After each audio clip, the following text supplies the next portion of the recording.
Hi friends, welcome to London Tamil kitchen. உங்களுக்கு எள்ளுருண்டை பிடிக்குமா? எள்ளுருண்டை எப்படி செய்யறேன்னு சொல்லி பார்ப்போம் வாங்க.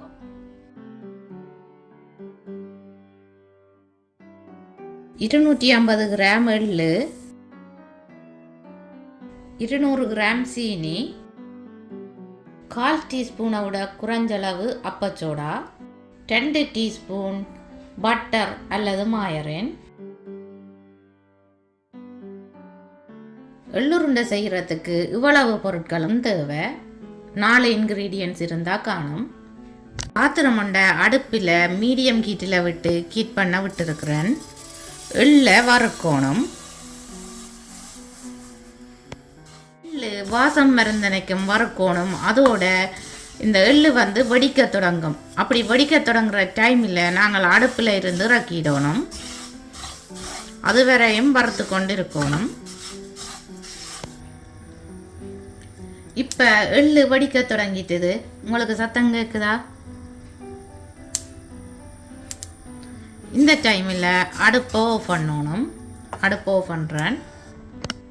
அடுப்பை லோ ஹீட்டில் ஆன் பண்ணி வச்சிருக்கிறேன். சீனியை மெல்ட் பண்ணி எடுக்கணும். தண்ணி ஒன்றும் ஆட் பண்ண தேவையில்லை.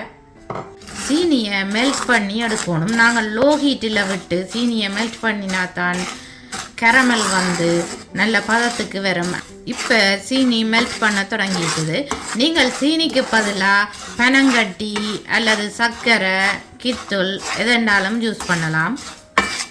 நான் சீனியில் செய்கிறேன். நீங்கள் ப்ரௌன் சுகரில் கூட செய்யலாம்.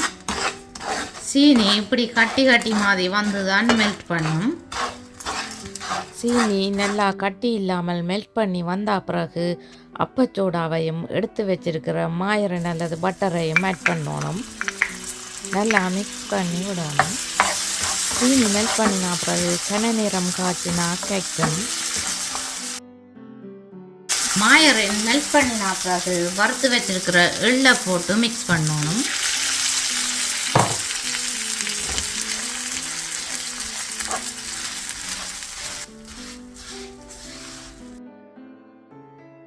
எள்ளும் இந்த சீனி கலவையும் நல்லா மிக்ஸ் பண்ணப்பட்ட பிறகு அடுப்பை ஆஃப் பண்ணணும். இப்போ அடுப்பை ஆஃப் பண்ணிட்டேன். இந்த கலவையை நாங்கள் இதே சட்டிக்குள்ளே விடக்கூடாது.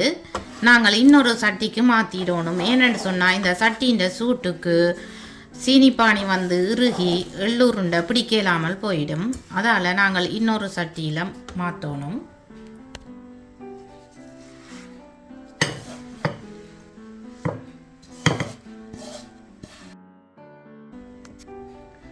கைக்கு மாயரின் பூசி இந்த எள்ளுருண்டையை உருட்டி எடுக்கணும். நல்லா சுட சுட இந்த கலவை இருக்கேக்க நாங்கள் எள்ளுருண்டையை உருட்டி எடுக்கலாது. ஓரளவு ஆறினா பிறகு நல்லா ஆறினாலும் பிடிக்கலாது. சீனிப்பானி இறுகிடும். ஓரளவு கையில் சூடு தாங்கக்கூடிய பதத்தில் வரைக்கில் தான் இந்த எள்ளுருண்டையில் உருட்டி எடுக்கணும். உங்களுக்கு விருப்பமான சைஸில் உருட்டி எடுக்கலாம்.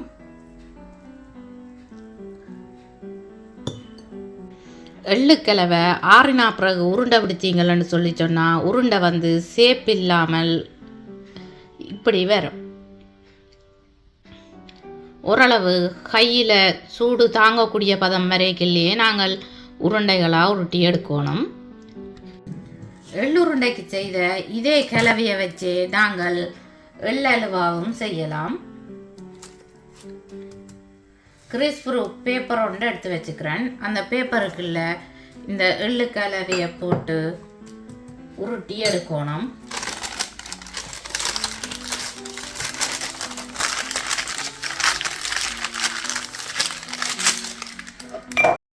ரோலிங் பின்னால் உருட்டணும்.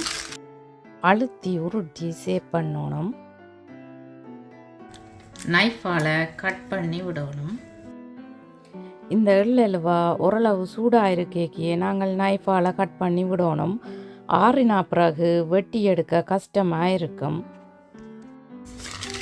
எள்ளலுவா ரெடி. எள்ளலுவாவும் எள்ளுருண்டையும் எப்படி வந்திருக்குதுன்னு பார்த்தீங்களா? இந்த ரெசிபி பிடிச்சிருந்தா நீங்களும் ட்ரை பண்ணி பார்த்து எப்படி வந்தேன்னு சொல்லி ப்ளீஸ் மறக்காமல் எனக்கு கமெண்ட் போடுங்க.